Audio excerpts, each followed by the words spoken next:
हरे कृष्णा, राधे राधे। श्याम की कृपा चैनल में आपका स्वागत है। आज मैं आपके लिए बिहारी जी की बहुत सी सुंदर सी कहानी लेके आई हूँ। एक राजा ने भगवान श्री कृष्ण का एक मंदिर बनवाया।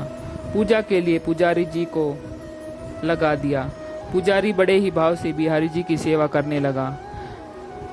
भगवान की पूजा अर्चना और सेवा टहल करते करते पुजारी की उम्र बीत गई। राजा रोज एक फूलों की माला सेवक के हाथों भेजा करता था।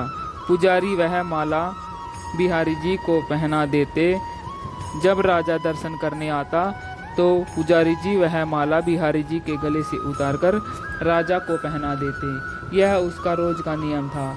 एक दिन राजा किसी वजह से मंदिर न जा सका। उसने एक सेवक से कहा, माला लेकर मंदिर जाओ, पुजारी से कहना आज मैं मंदिर नहीं आ पाऊंगा। सेवक ने जाकर माला पुजारी को दे दी और बता दिया, आज महाराज का इंतजार ना करे। सेवक वापस आ गया। पुजारी जी ने माला बिहारी जी को पहना दी। फिर उन्हें विचार आया कि आज तक मैं बिहारी जी की चढ़ी माला राजा को पहनाता रहा हूँ, कभी ये सौभाग्य मुझे नहीं मिला। जीवन का कोई भरोसा नहीं, कब रूठ जाए। आज मेरे प्रभु ने मुझ पर बड़ी कृपा की है। राजा आज नहीं आएंगे, क्यों न माला मैं पहन लूं।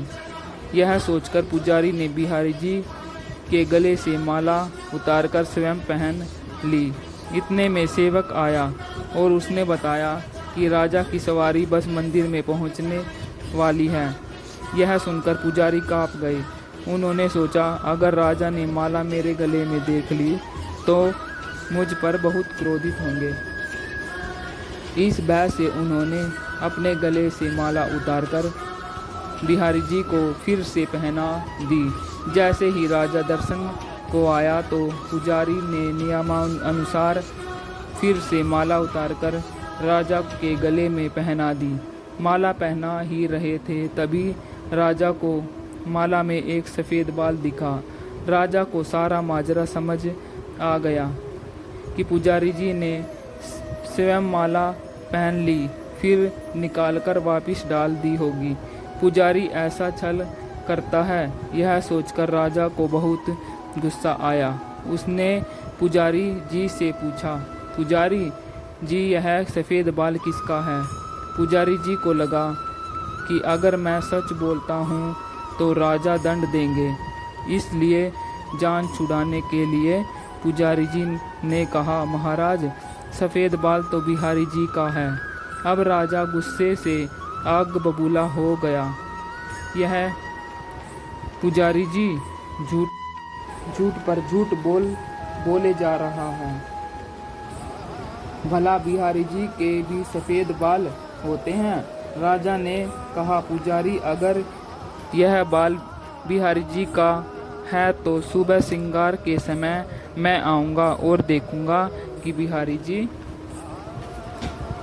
के बाल सफ़ेद है या काले। अगर बिहारी जी के बाल काले निकले तो आपको फांसी हो जाएगी। राजा हुक्म सुना कर चला गया। अब पुजारी रोकर बिहारी जी से विनती करने लगा, प्रभु मैं जानता हूँ आपके सम्मुख मैंने झूठ बोला है, झूठ बोलने का अपराध किया है। आप अपने गले में डाली माला पुनः आपको पहना दी। आपकी सेवा करते करते वृद्ध हो गया हूँ। यह लालसा ही रही कि कभी आपकी चढ़ी माला पहनने का सौभाग्य मुझे मिले। इसी लोभ में मुझसे यह अपराध हुआ है।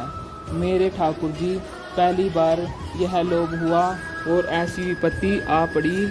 मेरे नाथ अब नहीं होगा ऐसा अपराध। आप ही बचाइए, नहीं तो कल सुबह मुझे फांसी ही पर ही चढ़ा दिया जाएगा।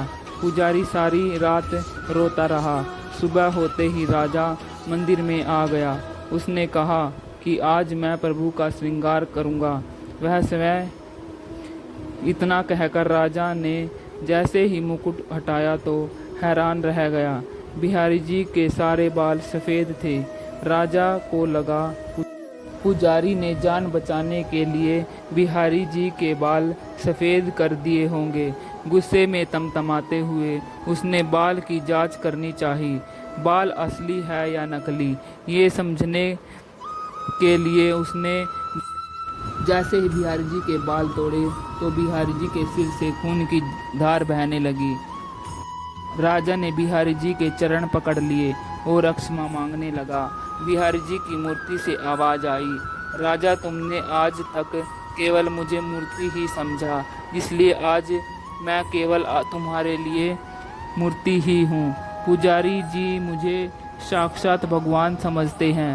उनकी श्रद्धा और लाज रखने के लिए आज मुझे काले बाल सफ़ेद करने पड़े व रक्त की धार बहानी पड़ी। तुझे समझाने के लिए कहते हैं, समझो तो देव नहीं तो पत्थर, श्रद्धा हो तो पत्थरों में भगवान सप्राण होकर भक्त से मिलने आ जाएंगे। श्री वृंदावन बिहारी लाल की जय। जय जय श्री राधे राधे राधे।